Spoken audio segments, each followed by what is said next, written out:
Steve Sidwell. Wow. Sidwell's trying to trick the keeper. He's fallen and he's scored! Steve Sidwell from 45 yards! I get the buzz, I get the nervous energy before you go live, but I do miss being on the grass. And I think I'm slowly now going to the other side where I've got my badges, I keep them up to date, and I've got the urge to get back in. So I remember getting home and waiting for this phone to ring, pacing up and down, sweating, waiting for Jose, who was at the time obviously box office and the Jose Mourinho. And all of a sudden the phone goes, pick up the phone. Siddy, yes, yeah, Jose Mourinho, hello Jose, how are you? First thing he said, what do you want from football? And I said, I remember Arsene saying, if you was my son, I would say, go out and play. Go out and play, because one day this club might buy you back. I remember going, I need to get to the Premier League as quickly as I can. All of a sudden, day quickly turned to night because this shadow appeared by my car door, and it was Big Mick. And I remember undoing the window to about this much. Is there a problem? The thing is, with Crouchy, is you can't take him anywhere. We have a script. We on the podcast, me and Crouchy and Chris Stark, who's absolutely brilliant as well, by the way. But yeah, you obviously realising when Martin was on that we do go off piste, and when we go off piste, we really do go off piste. And we used to play on Sky, which was a great thing as a young 16-year-old. But it was like, wow, Martin Tyler's here. And I remember you come down and like you do your due diligence, and you sat down, you got to know everyone. You sat down with us while I was having lunch. And I remember it as yesterday. You got up and away, and we all was like, that's Martin Tyler. The Joy of Football podcast. With me, Neil Barnett.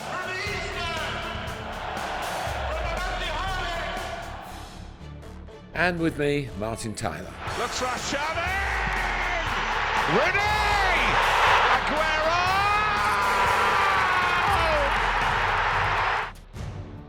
The Joy of Football. Hello, the Joy of Football podcast with Martin Tyler, the greatest commentator in the world, and me, Neil Barnett, comes to you today in partnership with Cover Sports, which gives us the chance to talk about fitness and health with our guest, Steve Sidwell. Wow. Great Premier League footballer, 200 Premier League games, but a career that went through Arsenal youth team, followed by loan to Brighton, and then all the other sides, promotion with Reading up to the Premier League, Chelsea, Aston Villa, Fulham, Stoke, all in the Premier League. And then he went to Brighton and helped get them up to the Premier League. And Martin, you must have commentated on him so many times. Oh, Steve and I go back to the Youth Cup, don't we? Yeah. But before we come on to that, let's go right back to the Joy of Football. Yeah. It says you were a Crystal Palace fan when you were this high, Yeah. and then of course you went to Arsenal when you were that high. Yes. So how did that pan out in your very early life? Yeah, so I started playing football from a really young age, 5 or 6 years old. I grew up in Mitcham. We moved out to Croydon, hence the Crystal Palace Association. And then I was at Arsenal, scouted for Arsenal when I was 9 years old. And I was there all the way through, as you know, for the youth team and as a pro. And I remember Ron Nodes and Steve Coppell literally coming round to my house and saying to my mum and dad at like 12, 13, why are you taking your son around the M25 up to North London? Like, he should be at Crystal Palace. Now, at the time, you know, Arsenal was the best academy in the country. And Crystal Palace was obviously on the verge up. So, I was a Palace fan. My first game that I went to was Crystal Palace with my dad, and loved it at Sellers Park. And yeah, we've got strong connections anyway, because at Chipstead Football Club, a non-league team that you all know, mine, you had the likes of Steve Coppell, Steve Kember, Jim Cannon, a lot of old Palace players that were affiliated with that football club as well. So we were surrounded by a lot of old Crystal Palace, but it was one club that I didn't play for on that list, long list. So Arsenal won through. They were obviously persistent to get you to keep going, get your family to keep taking you there. Yeah, and again, listen, Arsenal was the best academy in the country. I mean, our youth team, for instance, I mean, you commented on a few of our games, but we blew teams, you know, out the water, and it was the best education, footballing education that I could dream of. Going up there to the JVC Centre, the back of the North Bank The clock end at Highbury twice a week. Obviously then it was schoolboys, so it wasn't an academy, so you didn't play every week. You still played for your Sunday team, and then they'd send the occasional scout to keep watching you. Tony Gibbs was my scout. I remember him. He was impeccable. Shirt, tie, the Arsenal tie. You know, he'd stand out on the touch lines, and everything about the Arsenal, which it was then and still is now, just was always done properly. And in that era, there was a great, legendary coach in charge of Arsenal's youth team in Don Howe. Yeah. And again, well, even as a 9-year-old, we had the great Geordie Armstrong. He was brilliant, and he was great with us. And hang on. Geordie Armstrong was an Arsenal legendary winger in the 1970s. Yeah. He was, Yeah. And again, but as a 9-year-old, you don't know that. It's only when you get the train home and you hear my dad speaking and other parents speaking, you go, wow. But again, to have someone like that training us as a 9-year-old, and then as you go through the youth team, we had Neil Banfield, who was brilliant, and Don Howe, who was just a genius, ahead of his time. And I think he was coaching us probably when he was in his late 60s. Yeah. And he's still got his his cap and his whistle when he's going, stop. No, this is how you do the run. And he's sort of curving this run to show the striker that he needs to run in behind. And as he's doing it into the channel, he's slowly falling down, falls over, does a roly-poly, comes up, his glasses are all this way and his cap's there. And he was great. And then you had Don Givens as well, and Liam Brady overlooking the whole academy. So it was all set up to be, as I said, a footballing education. Like you couldn't foul. It just depended on you then and your ability, what level you got to. Well, you got to the youth team, and you're right. I did commentate, and you always scored. And I think 3 legs of the 4 of the Youth Cup, 2 Youth Cup finals you played in, you scored in 3 of the 4. Yeah, if I remember rightly, And I remember the day that you come in, because you come in, I think it was the week building up to it. Might have been 2 days before the first one, and it was like, wow, like. And we used to play on Sky, which was a great thing as a young 16-year-old. But it was like, wow, Martin Tyler's here. And I remember you come down and like you do your due diligence, and you sat down, you got to know everyone, you sat down with us, we were always having lunch. And I remember it as yesterday, you got up and away, and we all was like, that's Martin Tyler. Like, he's going to. That's what he looks like. You know what I mean? But it is. It's like it did look like. It was absolutely brilliant, and but I think that's what set me apart in that early stages of my sort of when it got serious, is that I scored in big games. And I think that's when, like your Don Howes and Liam Brady, they was like, you can sort of like hang your hat on him, you can rely on him. So I think that was my start of when my trajectory went big. How close did you get to the first team? So, I mean, I was training a bit like Arsene was great. He was brilliant. And I think Jermaine Pennant sort of set the tone, and Jay Bothroyd when they was in our age group, and they was getting there. And we had a real hungry youth team to go, well, if he's there, I want to get there. And so tomorrow I'm going to train harder than him, that I get there as well. And I was close. I was training with him every day. And Arsene was really good. And he'd always be saying to me, look, you're close, but you need to do more. And listen, I had Patrick Vieira, Manu Petit in my first year. And then I think the second or third year, I had Edu and Gilberto Silva. So he had 4 World Cup winners straight away. And I knew it was going to be hard, but day in, day out, training with these players. And when you go in, you have to make an impact. You have to make an influence. Otherwise, they'll just get the next one that go in. And if I'm honest, I was probably off of it at the time. I wasn't good enough to play for the Arsenal first team. I was on the bench a few times, never made an appearance. And I remember once, I think it was a Carling Cup game, I didn't get on. And I think they might have brought in Moritz Volz instead. And I remember coming out of that game going, I need to leave. I need to get out. I need to play first team football.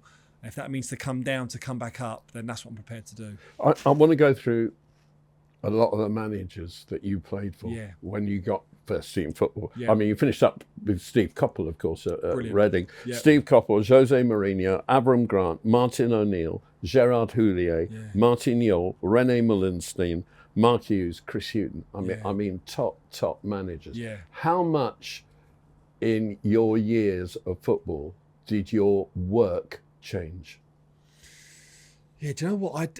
I that list there, I had to do when I was coaching at Brighton, I had to do I had to put on like a slideshow for the youth team. And it wasn't until I'd done that list and I actually realised myself, because when you're in football, you're in a bubble and you go, and when I see that list, I was like, I've actually played under some top managers there. and as along the way you install a little bit, good or bad, from every single one of them. But I learned I wanted to be a sponge. I wanted to take so much from every single manager and player as well.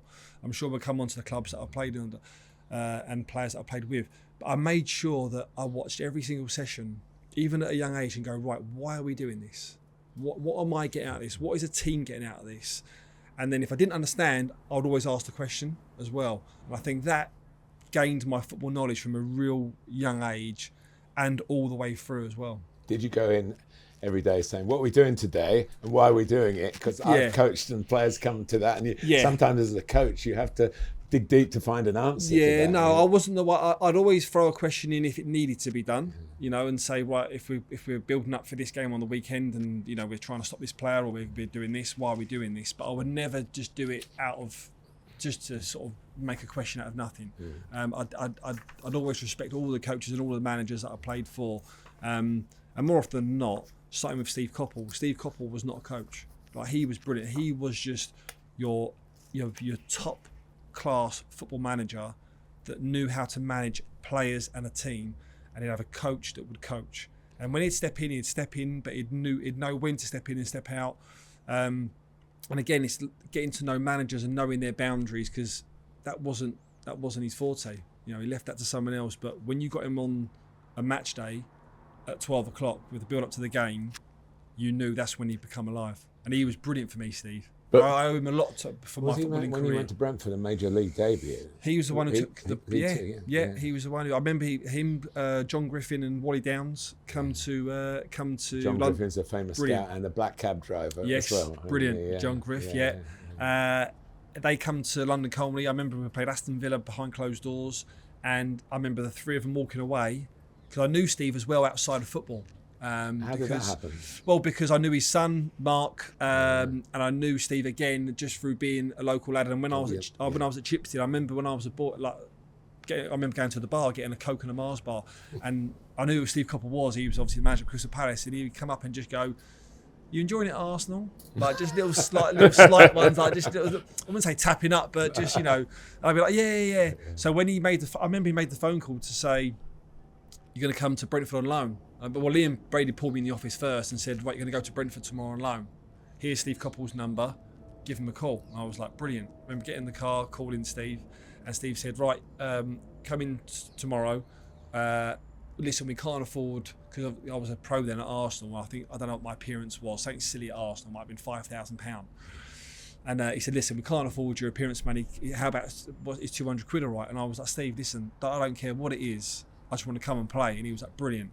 That's it. And he was the one that really took the chance, but give me my chance. But Steve Coppell's style was hard running, in your face, get it up to the big men up front, and it was very different from the Wenger style, and the Arsenal style. So how much did your daily work change? So I'd say I probably more suited the latter style than obviously the real slick passing, because I was a good player, but that at that time with Arsenal, when it was literally all crisp, slick passing. Listen, we had a good team, and I could pass the ball. Probably do myself a bit of justice here, but I could really mix it as well. And I think that was my natural game, to go in, win the ball back. I had that knack of just sensing danger, win the ball back, get it, give it to the good players, let them go and win us the game. And if I can chip in with the goal, or I can save, sliding tackles and save us goals, then that's my job done. And I was happy to do that. So going on loan as a 16, 17-year-old to Brentford in League Two opened your eyes, because it's men's football. But I loved it. And I think I gained the respect really quickly from them senior pros at Brentford, especially, because they didn't see this flash young kid coming out of Arsenal that was going to, fancy down his way around the pitch. I got stuck in. I was a team player, and I think I'd done everything for the team before myself. So that probably put me. We always ask our guests about their league debut. Do you remember? Yeah, I do. Yours, because obviously you were looking for it, and that's why we went down those divisions to have it. Yeah. So it was Bury at home on a Tuesday night. I think it was 5-0 or 5-1. Didn't have a particularly great game, Probably the nerves got to me more than anything. But then I followed it up on the weekend. Ironically enough, it was against Reading away and played really, really well. And I think that was probably the seed that was planted at Reading, because I went there about 18 months after. So, but that season that I had at Brentford was to gain first team experience. Then I come back and then I went to Belgium, to Beveren, where they had the affiliation. Played with Yaya Touré out in Beveren, and see him on that journey as well. And then come back and then went to Brighton on loan in the Championship. And I look back now, as a 19-year-old playing the Championship, I played for Brighton. I think I played 10 games, scored 6 goals, and then Reading come in and put the bid into Arsenal. It was accepted. And I thought, right, I need to go and speak to Arsene about this, and Pat Rice. I went up to London Colney and said, look, what's going on? And they just said, look, we'll give you another contract. We'd like you to stay, but we don't know when or if you're going to get there. So we would advise if you. I remember Arsene saying, if you was my son, I would say, go out and play. Go out and play, because one day this club might buy you back. And I always held him to that. I said, right, okay. And then I went to Reading, and the rest is history. But I remember being there as a 19-year-old in the Championship, being so naive, thinking, I'm too good for this. But not in an arrogant way. I'd mix it. I'd do the hard yards. But I remember going, I need to get to the Premier League as quickly as I can. Now, it took me a number of years. I didn't play in the Premier League, I think, till I was 24. So I did your debut. It was a famous game, wasn't it? It was a really famous. Reading, you'd helped Reading get promotion. Yeah. And it was against Middlesbrough. Yes. And managed by Gareth Southgate. Yeah.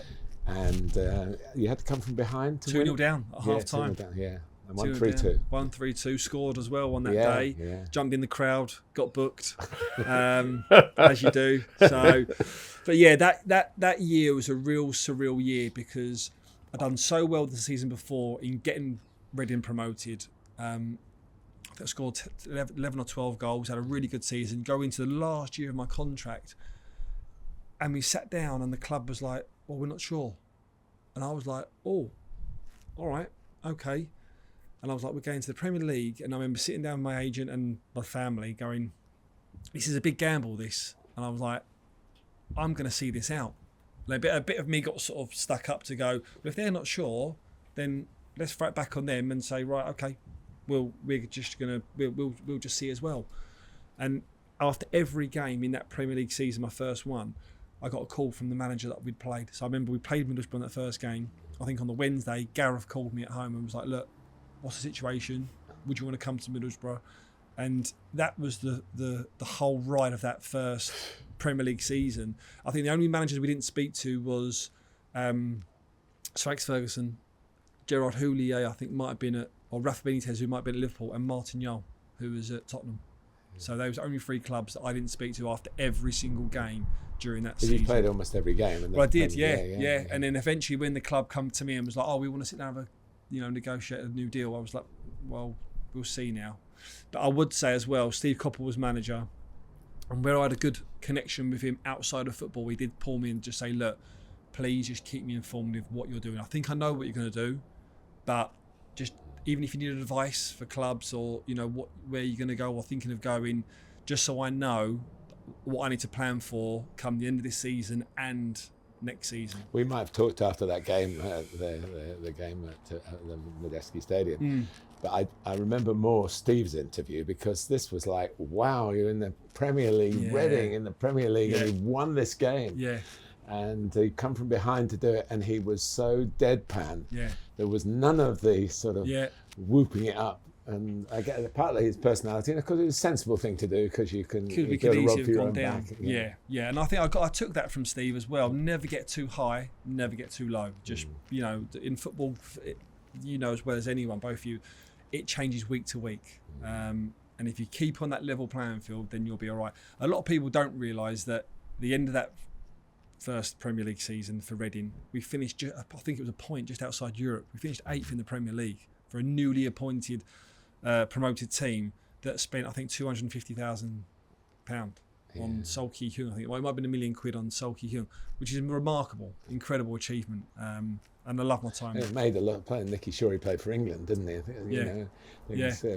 Players who really. I love that when teams go up and they haven't played in the Premier League. The players haven't played in the Premier League. You might like Sunderland have gone up now with a lot of newbies as far as the Premier League is concerned. A lot of new players from other countries, but to see how people adapt. Were you aware of the step that you'd finally at 24 were making from all the lower division football you played, even in the Championship? We rode that wave. We had we still the history, the record breaking points now, 106 points, and we was on such a high coming out of that Championship season that again we had a young squad that socialised together on and off the pitch, which I always advocate is a brilliant thing, because that gets you points throughout the season. And never once did we doubt ourselves. From the manager to the team to individuals, we was like we took some big scalps. I mean, we drew against Man United at home, we beat Man City away, we beat Spurs home, and we was just riding that wave week in, week out. We used to have people that used to come in and help psychologically with the newspaper articles, positive and negative. But yeah, I think we all backed ourselves to perform well. And again, like you said there, Nicky Shorey getting in the England team, I think he made his debut against Brazil at Wembley, was just the icing on the cake coming into the season. You came to Chelsea then, and you went through a pre-season that would have been different from any pre-season that you'd gone through before. Just talk to us about the different methods of getting fit. So, I mean, the pre-season for me, I didn't mind. Naturally fit. I do obviously work off season as well, but I knew going into Chelsea's pre-season was going to be different. I knew JT and Frank and Joe Cole and Sean Wright-Phillips from outside of Chelsea. And I remember JT calling me when I'd signed early June and just said, look, can't wait to see you on the training pitch. Get ready because it's going to be full tilt from day one. And I was like, wow, all right, if he's saying that then I think he was just planting the seed that elite mindset, it starts as soon as you go through the door. And the biggest thing that I would say with Jose's pre-season was that when you walked onto the pitch, it was there, it was done. All the cones were out, all the poles were out, you'd know it. You go out and you'd go, wow, this looks incredible. What's that over there? Oh, what are we doing over there? And if one cone or if one pole was out, you'd know as well. The clipboard was down. He was at his staff. What's going on? You know, if there wasn't, the ball wasn't in the correct position, and that was what I really quickly learned. Was the attention to detail from the session was there, but then the output from every single player from day one was just on it, and it actually probably took me a good 3 months to get to a level where because I was miles off at the start. I was like, wow, I am so far from this. So it took me a while, not fitness wise I'd say, but just from a mindset, mentality monster what Jose created to get to that level. And surely you'd have done a lot of running previously. But now there wasn't anything like that. Well, the whole thing was let the ball do the running, and we do our runs and we get base runs in, but it was all about moving the ball, moving the opposition, moving the team, making sure we're fit, but the ball was basically our yardage. And yeah, it was just every session was just, and again, meaningful what we was doing, what we was all about, and just the drive from the players. Again, like we look at player and teams nowadays, and you look at how many teams have got leaders in their teams, and you go, well, there's a few that's probably got one or two or three. You look back then, not just Chelsea, but Arsenal's and Man United, you go through 7-8 players that are in the tunnel that you look next to and you go, oh, wow, it's going to be a big game today. And I think that was when I realised at Chelsea, when you had JT, Frank, Didier, Petr Cech, Makelele, Essien, you know, the list was, you could go one after the other and go, wow, these are, you know, on it. And I remember really quick at the beginning of the season when we dropped points and the boots would go down the dressing room and it'd be like, we've given Man United an inch there, and we can't give them an inch. I'm thinking, we'll claw that back throughout the season, but in them days it was hard.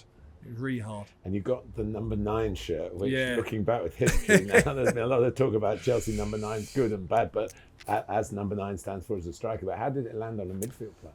So I think this was I thought it was Jose's mind games at the start. So we flew to LA, didn't we, on the first day of pre-season, which again was something completely new to me. And I remember getting on the team bus from Cobham, going to Farnborough Airport or Gatwick, wherever he was going. And as I walked on, Jose was at the front and he stopped me and he said, Sidders, he said, you've got the number 9 shirt this season. So again, totally left field. I thought, right, is this one of his mind games? Because I knew what he was like and seeing him in the press and the previous few seasons. So I was like, okay, that's fine, not a problem. Sort of back in it. And then I remember sitting down with the kit man and I said to him, Jose just said I got the number 9 shirt. Because obviously when you normally sign for a team, you see what shirts are available. I remember 14 being available. And normally you can go into the kit man and go, look, can I have that shirt if it's vacant? Because Jeremy had left the season before. And Big Tell said, yeah, you've got number 9. And I was like, and do you know what, at the time, it wasn't as if I went, oh God, or it didn't faze me at all. I was happy to wear any number. But I remember when the revealing came out, we was in LA and I held up the number 9 shirt, and I remember my friends and my dad, who's a big Chelsea fan, saying, what number you got? And I remember saying number 9. I was like, what? You got the number 9 shirt? And at the time I didn't think nothing of it, but looking back now, I think where Jose was, and he wanted to kick on again and probably wanted more funds to go and get a striker, and maybe he didn't get the funds, and he took, I think it was me, to tell Ben Ahim and Claudio Pizarro on a free. I think that was his dig maybe to the board to go, if you've not given me a number 9, I'll give it to the free transfer, the midfielder from Reading. So, there's Jose. When you were talking, I've never asked him that, by the way. I would like to ask him. When you were talking earlier about playing every game you played for Reading in that last season, that people were calling you up. So were you in touch with Chelsea during that period? So I remember playing the 2 games I played against Chelsea. I played really well at home and away, and Peter Kenyon touched base first of all, and Chiefly so. Yeah. And then I remember speaking to him on the phone, leaving training, and I said, look, can I speak to Jose? And he was like, yeah, cool. He goes, I'll get Jose to call you. And this was near enough to the back end of the season now. So I remember getting home and waiting for this phone to ring, getting nervous. I remember taking my top off. I remember walking in my living room, which is probably the size of this little terrace garden here, pacing up and down, sweating, waiting for Jose, who was at the time obviously box office and the Jose Mourinho. And obviously the phone goes, pick up the phone. Siddy, yes, yeah, Jose Mourinho. Hello, Jose, how are you? The first thing he said, what do you want from football? And I said, what do you mean? He said, what do you want to get out of football? And I said, well, I want to win things, play as high as I can and have a good career and look after my family. And he said, you signed for Chelsea? He said, because if you play, he said, you win things. He said, if you don't play, you get paid up your money and you go and play somewhere else. And I was like, where do I sign? We both had a laugh, and then he said, what are you doing tonight? And I said, nothing. He said, right, you're coming to my house. So I was living in Reading at the time with my wife, and so he sent a car. Me and my wife and my agent met us in the hotel at Stamford Bridge. Went downstairs, got in the back of Brian's car, security Brian, and I was in the back, and it was all a bit of this top secret. He took his jacket off, put it on a coat hanger, put it on the window. Why I didn't have blacked out windows, I don't know. But there was a big coat sort of shielding me, and we're driving into town. Didn't know where Jose lived. We're going around Belgravia Square and here and there, and we're going around this sort of roundabout 5 times. I'm thinking, what is going on? So before you know it, he'd pull up at this Mews. I go to get out, they say, wait. And then they all making sure they're sort of like nodding all the security down there, and they open my car door, they usher me down this Mews. The front door's open, we go straight into his house, into his living room, sit down, and we're sitting there, and then 5 minutes pass, 10 minutes pass, 15 minutes pass. I'm thinking, he doesn't know we're here. I can hear his wife cooking in the kitchen. The little dog that he had, he was on my wife's lap. She's like stroking this dog. My agent's going, and all of a sudden you see there's like an open staircase, open sort of view. And he walks in down, pair of jeans, pair of slippers and a t-shirt, and you can hear him go, what? He's here already? And he came in, he's really apologetic, and then he sat down and we had a chat, and then after about 5 minutes he just got a book out. And again, he's very much like this now in terms of attention to detail, but back then he got this book out and it said Chelsea FC 2007, 2008, and he gave it to me and it opened it up. It said day 1, July 3rd, fly to LA, rest, July 4th, and it had the whole lot done. And this was back in, I don't know, April. So that would be the whole pre-season. The whole pre-season, and obviously the games hadn't been done, and I was just blown away. You know, I just thought, wow, this is the level of the elite now that I'm getting into. And I still see Jose now, and every time I see him, he's brilliant. I love speaking to him. But it was the shame that I was there at Chelsea when it was probably one of their worst seasons in terms of winning trophies in its current history. So it didn't last long.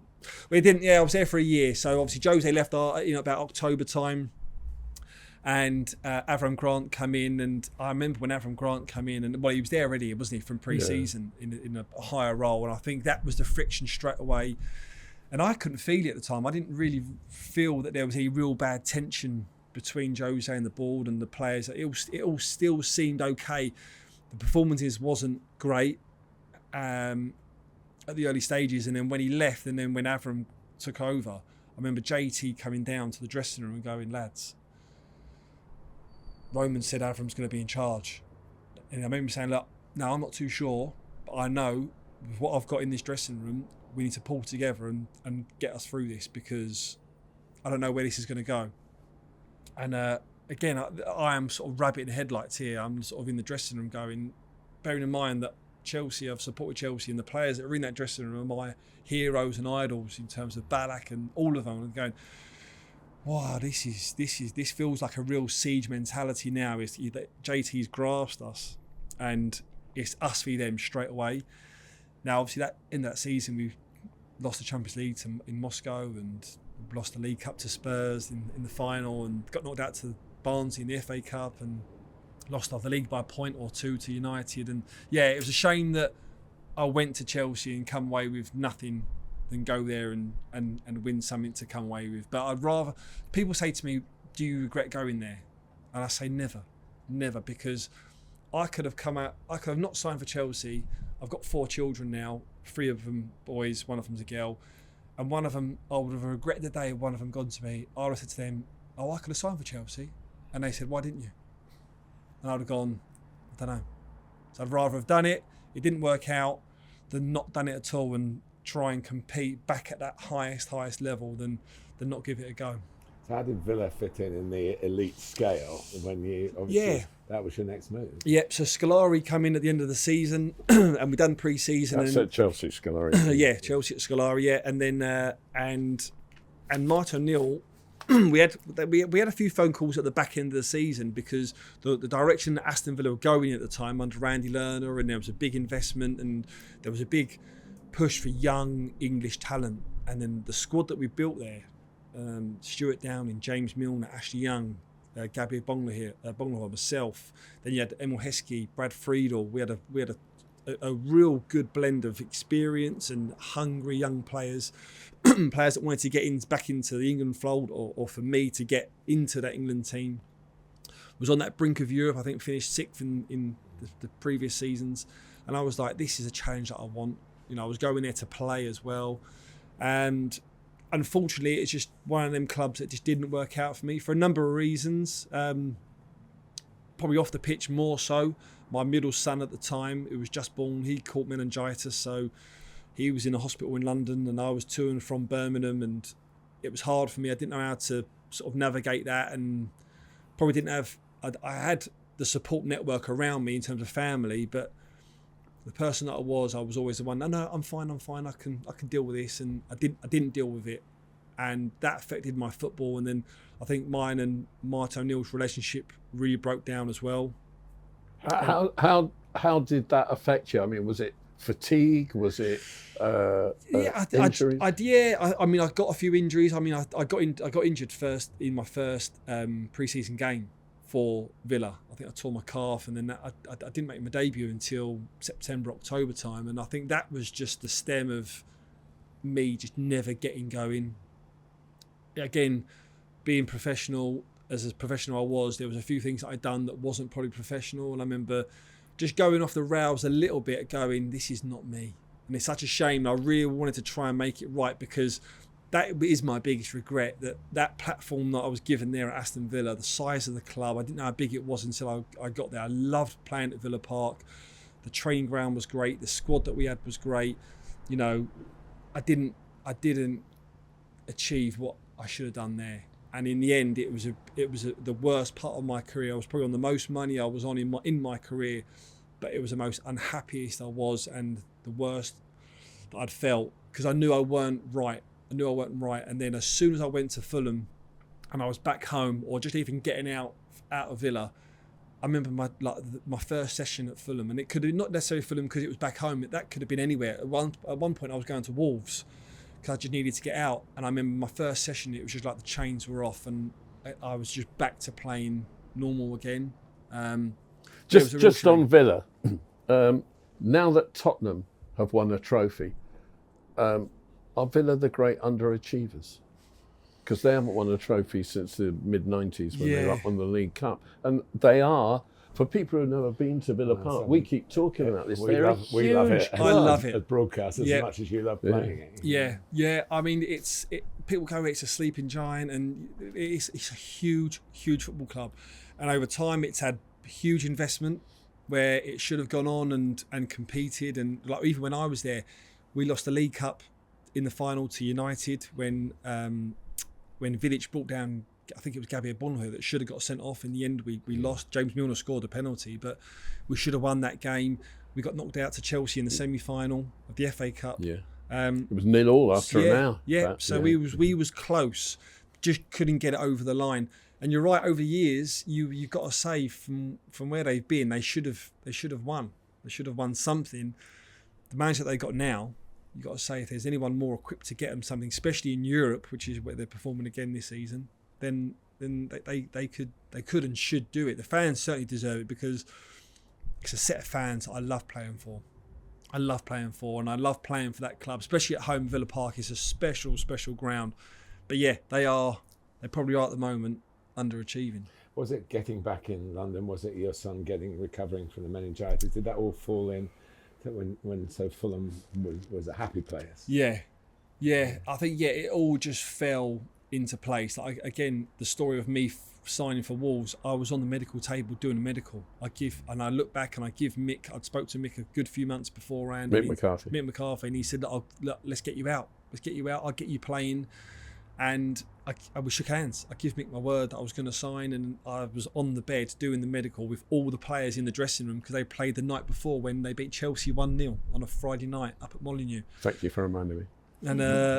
And I knew some of the players, Kevin Doyle, Stephen Hunt that I had at Reading, and the tap come on the dressing room door, and my agent popped his head in and said, "Need to have a word." And I come out, and all the lads were like, "Oh, he's not signed yet. He's not signed. It's not done." And I was like, "What's the matter?" And he said, "I spoke to Bobby Zamora, bearing in mind, in the morning. One of the good friends of mine on the way to the medical. He was on his way into Fulham. He's obviously told Mark Hughes and Eddie Nazetsky, the assistant, and Mark Hughes called. So my agent said, I've just spoke to Mark Hughes. Fulham want you to sign you. They want you to go down and do the medical." And I was like, so I've given Mick my word. Like, I can't. I said, let's go and speak to Mark Hughes. So we went to my agent's car, got him on the phone, and I said, "Mark, look, I can't come down and it not be done, and then I'm left in limbo." He said, "Get down the M40. I said, "We'll get it done. It's all agreed." I spoke to Villa. All of a sudden, it was a day like today, quickly turned to night, because this shadow appeared by my car door, and there was a tap on the window, and it was Big Mick. And I remember undoing the window to about this much, and I remember his voice was, "Is there a problem?" And I remember going, "Yeah, there might be, Mick." And he went, and I'll never forget, he went, "Come on, let's go and sort it out like men." And I went, "All right." So we literally got out of the car. I remember walking to his office, and he said, "What's up?" And I said, "Look, Mick, Fulham have been on the phone." I said, "It's a chance for me to go back home." So I won't say what he said, but basically said, if I could throw you out this office head first, then I would do. but he understood because I think he had family back in London when he was there. Yeah, he's lived in London a lot. Yeah. Maybe all through a big period of his life. That's maybe it. Still. Yeah. Yeah. Yeah. So yeah, I went to Fulham, and but I was really close to going to Wolves. So yeah, to get out of Villa at that time, it was important to me, and it all just fell into place of going back to Fulham, going back home, living at home, and then the recovery of my son as well. And it all just seemed like the shoulder and the weight. I remember it just being like dropped. But I loved my time at Villa, like the dressing room and what I learned, and even relationships with managers that you don't get on with, and how you develop and how you overcome that. You know, I learned how to deal with that on and off the pitch. Probably not at the time, but maybe a few seasons after. Then you look back at it, and then you start to sort of recalculate. Of your 200 Premier League appearances, almost half of them were with Fulham. Yeah. So relatively late. Yeah. In the piece, really. Yeah, I look at the 200 and I go, I should have played more. Again, like I didn't play in the Premier League till I was 23, 24, and I played every game with Reading. And yeah, the Villa one was a big one because I was there for 3 years. It was very much stop-start and injuries and not not consistently playing. But Fulham, I felt as though when I got there, I was at home. And I knew when you walk into Fulham that a lot of players say this, that you just feel like you play freely. And I felt I'd done that at Fulham. You, the way you talk, you had a lot of summers in which you weren't quite sure where you were going to be. During those summers, what did you do to stay fit? Do you know what? There actually isn't. I mean, I see my contract out twice. So I went on a free twice. One was going to Chelsea, which I knew I was going to Chelsea. So that summer was fine. And the other time was when I left Fulham and I went to Stoke. And again, I knew what I was doing. So we talk about free agents and going on a free. There's a difference, isn't there, of having a summer off, not knowing where you're going to go, waiting for the phone to ring, having to train on your own, to then knowing where you're going to go and going into somewhere ready. So yeah, summers off, I used to have a good break, and then the last 2 or 3 weeks get ready to go and hit pre-season hard. Sparing your blushes, you look like you could play in the Premier League now. So you've obviously looked after your body, partly because that's what you're told to do when you're a professional footballer at that level. But yeah, obviously more sort of intrinsic in Steve Sidwell about getting the best out of you every day of your life. Yeah, I mean, I think again I was naturally fit from just being young, and pre-season never scared me. I knew what it was all about. But I think that was my main thing out of football, that I just got 100. I used to love going to training, and I got out of training every day. A lot of managers, a lot of coaches would pull me to the side and go, I need you to drive training today.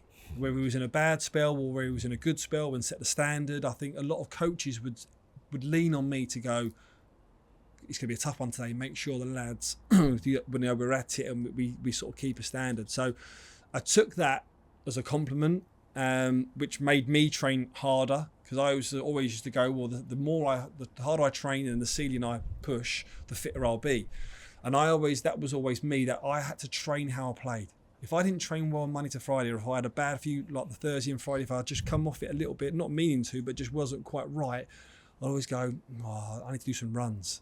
And I'll do some boxes just to sort of refresh the mind and be right for match day. And what did you do in gymnasiums?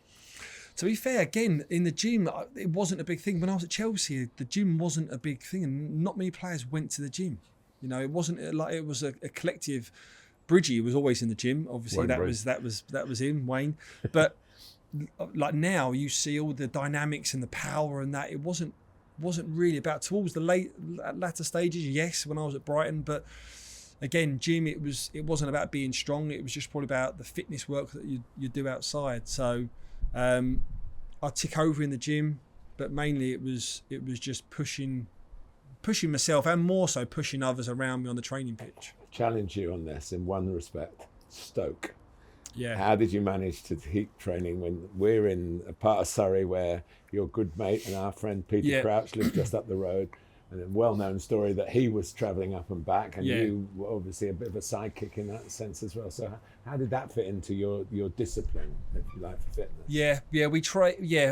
We travelled up probably 2 days a week from London, Tuesday and a Thursday more so, and we trained at 11 o'clock. So we'd get the 8 o'clock train from Euston, get in for 9:20 at Stoke-on-Trent. The training ground was right next to the station. We was in the training ground for 9:45, a good hour and 15 before training, in the gym, prep, because that's when it started coming. That's when I realised, right, okay, these are the dynamics now of football, whether it was just mobility or your own sort of strength program. And yeah, it was fine. I felt fit. Mark Hughes knew he was travelling up a couple of days and said, look, if I see that it's taken an edge on training, then we're going to have to take this away and you're going to have to stay up a few days. Never did. You know, we slept on the train, we ate well, it was fine. And yeah, I felt was probably as fit as I was at Stoke when I was 32, 33 as I did when I was 24. So I shared the experience that you had for 2 years on one occasion, because you were there. I came up with Crouchy on the train from here to the podcast that we run, and you're the co-host now and everything. And went back with him on the train as well. So I know in a little way what it's like to travel with. I got the odd word in, but... No, except, Joe, what the thing is with Crouchy is you can't take him anywhere. And I remember we was going there, and you're bearing in mind, we're travelling to Stoke at rush hour in London on the Underground, because you have to do a couple of stops. And at the time, I bought this sort of flat cap, because just in the winter, really, to keep my head warm. And he was like, I remember saying, Sid, that's a great idea. I might do that. Because he was obviously getting, he was getting hounded, but it was also a case of a lot of people going, is that really Peter Crouch on the Underground at 7:30 on the way to Euston? Anyway, he bought this flat cap. It was the worst thing he could have done. He may as well have had an arrow going, my name is Peter Crouch. So, yeah, but listen, Crouchy looked after his body as well. He played into, I think he was 39, maybe nearly even 40. So as long as you've got a love for the game and your enthusiasm's there and you're pretty lucky with injuries, that's the unfortunate part for me, is that when I retired, it was taken from me. I didn't leave football on my own terms, which actually probably took me a while to get over. I saw you doing your badges at Chipstead. So where's that? And of course, you're now a well-known broadcaster as well, not just the Crouchy podcast, but on mainstream TV as well. So how are you now? What is Steve Sidwell today? So I love the broadcasting element, and I think when I retired, when I took up coaching, because I'd done 3 years coaching at Brighton as well as all the TV stuff, and I remember Eddie Niedzecki, who was a part of the Fulham coaching staff with Mark Hughes, and he had me at Arsenal when I was young as well. Never forget when he said to me at Stoke, he said, just make sure you're busy. When you leave the game, make sure you've got a structure, make sure you're busy, because that's when it can all sort of spiral. And it actually scared me. So when I retired, I was probably doing too much. I was doing near enough full time at Brighton and the media stuff as well. When it was a case of going, right, what do I like doing? And the media side of it and the broadcasting side fitted more with the family because of my young kids and having time at home and picking and choosing sort of the days where you want to work. Whereas the football side, you know, when you're in, and speaking to Frank Lampard and Steven Gerrard and Scott Parker's, they kind of put you off a little bit because they say once that phone's on, you know, it's on 24/7. But I don't think I was ready to go into the coaching side then, because I think where I had the 2 spinal surgeries and had to finish abruptly and come away from the game, it probably affected me more mentally than I'd known. And I wanted to have a rest and a break from football, but still be a part of football, and not be in it, or sort of have a stranglehold on me. And yeah, the broadcasting side of it I loved. It's the closest thing you can do other than coaching, and especially either when you're in a studio or when you're pitch side or when you're in the studio at a ground. It's brilliant. So I get the buzz, I get the nervous energy before you go live, but I do miss being on the grass. And I think I'm slowly now going to the other side where I've got my badges, I keep them up to date, and I've got the urge to get back in. And a lot of people say to me, football needs you. Like you should be involved in coaching or managing or being some capacity. And I feel as though do want to give it a go, and at what level that will be, or where it will be, whether it be an academy at the start, and then if someone gets a job where you go with them, I don't know, but there is an urge to get back on the grass and get the boots out. That's interesting. A South London ex-player said to me, Colin Pates, said to me that he believes every professional footballer has a long career, when they retire, get some level of depression. Yeah. Because it's just such a change in your life, and it's been such a buzz. Would you say that happened? Oh, 1,000,000%. 1,000,000%. And every player will get that. And I certainly had that, because football to me, and still was everything. So in my career, I was one of the players that had to just be on it 100%. When I went to Chelsea, I remember being on the team bus, and I remember hearing Frank Lampard talking about the property development that he was doing, the business calls other people were doing. That's when I first started going away from football. Not going away from it, but having a different interest. And going, I should maybe try some different hobbies, and tried it, and bought some property, done this, and then if I had 2 or 3 bad games, or I'd be like, that's got to go. I'd go into sort of stocks and shares and buy some stuff, and then I probably sold stocks and shares years and years ago that I should have kept. That probably put me in a millionaire now. But I thought, no, I've got to be on it. Like, that was what I had to do.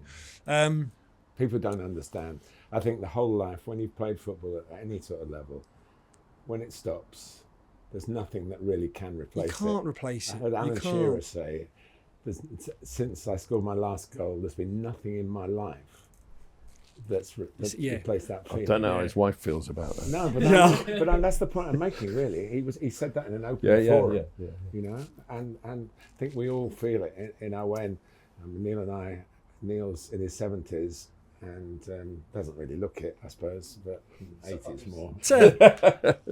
And I've just had a birthday with a landmark on it, and I still feel the same. I still dream about playing football.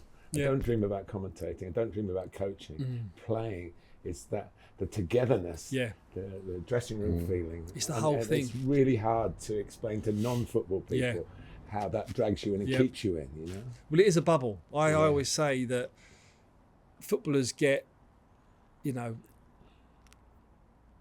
they can get a bit of a reputation when they come out of being a bit obnoxious, or just because they've earned hundreds of millions or tens of millions or even millions, that they should be happy. Like you said, that you cannot replicate, whether it's scoring a goal, whether it's playing at Old Trafford or the big stadiums, or for me it was the little things. For me it was the aches and pains. It was the playing away on a Tuesday night, getting shuffling upstairs to bed at 1 o'clock in the morning, wake up the next morning and you're getting out of bed, and then you have to go again, and the smell of the grass, the training ground, the camaraderie that you have with players that you probably see more than your own family. You can't replicate that. And when you finish, that's it. It's done. Now, at the time when I finished, it was more of a release for me, because I had the 2 spinal surgeries, and it just got too much for me that I couldn't play again. It was more of a, like, I've tried 8 months of rehab and it's done. But after 2 or 3 months, it slowly creeps in. It's like, right, what are we going to do? What are you going to do? Because that's gone now. That chapter's gone, and you quickly learn that football owes you nothing in life. And even if you go into a coaching team, it's not the same as being in the dressing room when you've won a game. Because as a coach, when you win a game, or 5 minutes later you think, we've got another game coming up. As a player, you can go and enjoy it until you have to come back training the next day. I think it's such a special time, and a privilege, and you've given so much pleasure in the different clubs that 200 should have been 400 maybe.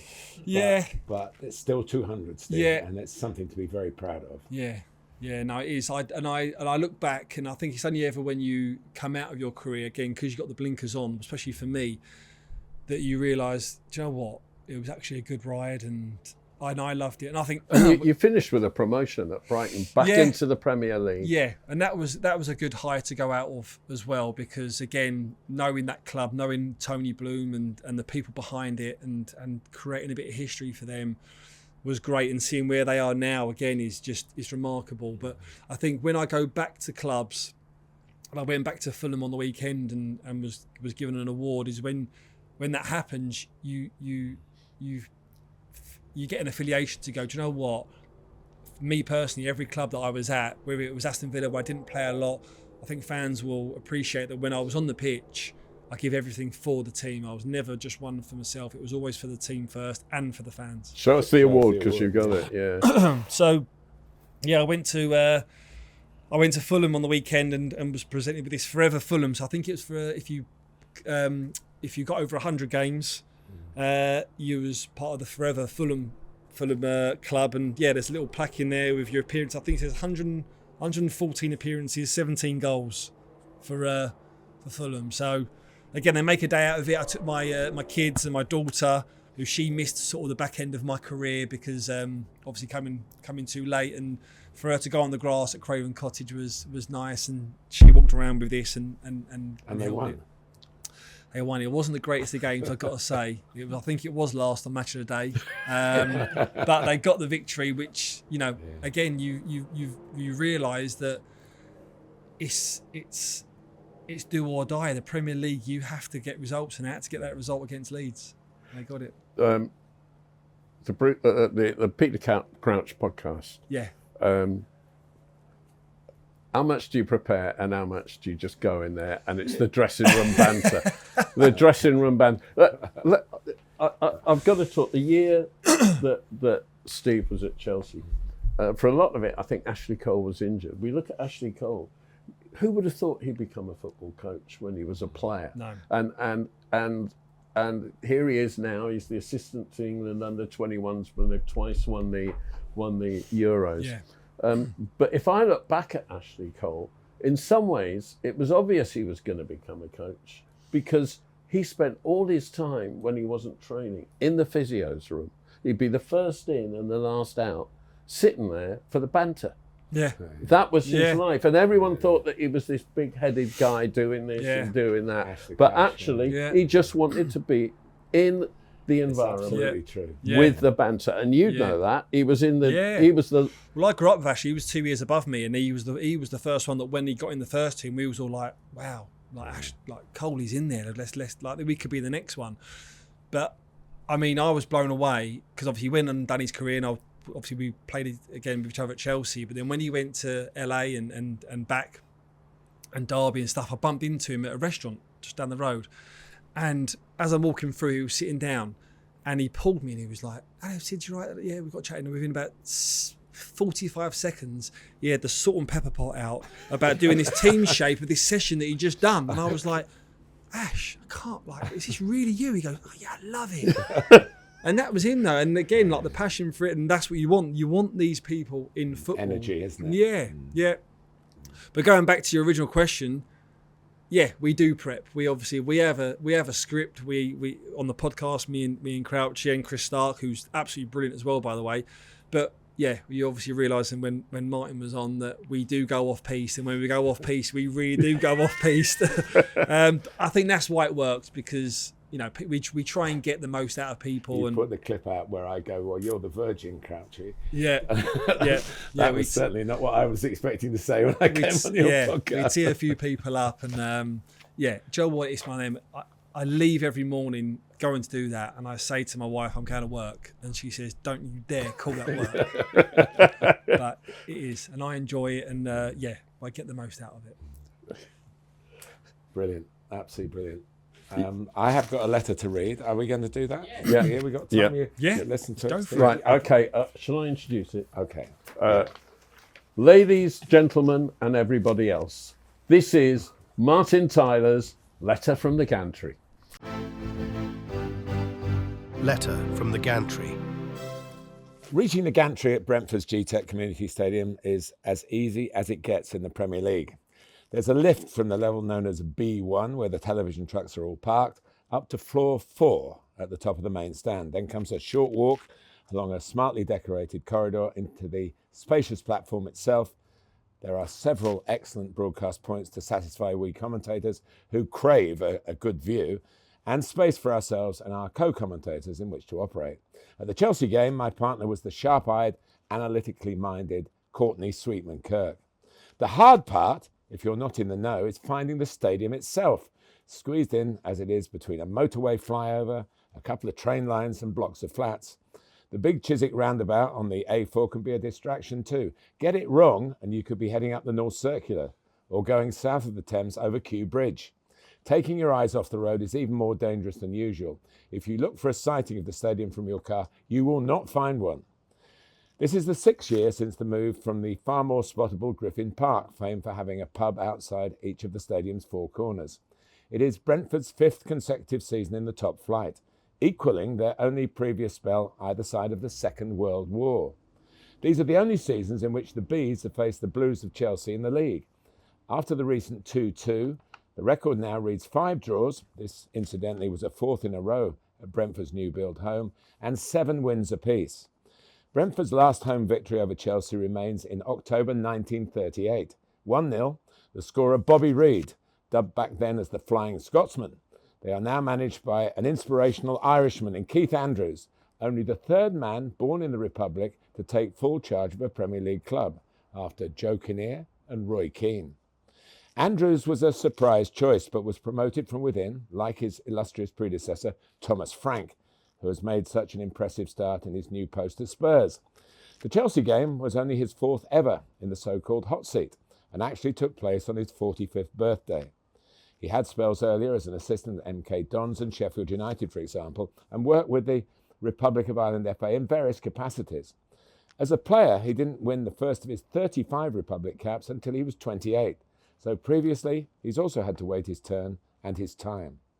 His promotion came from within after a single season with Brentford as their set-piece guru.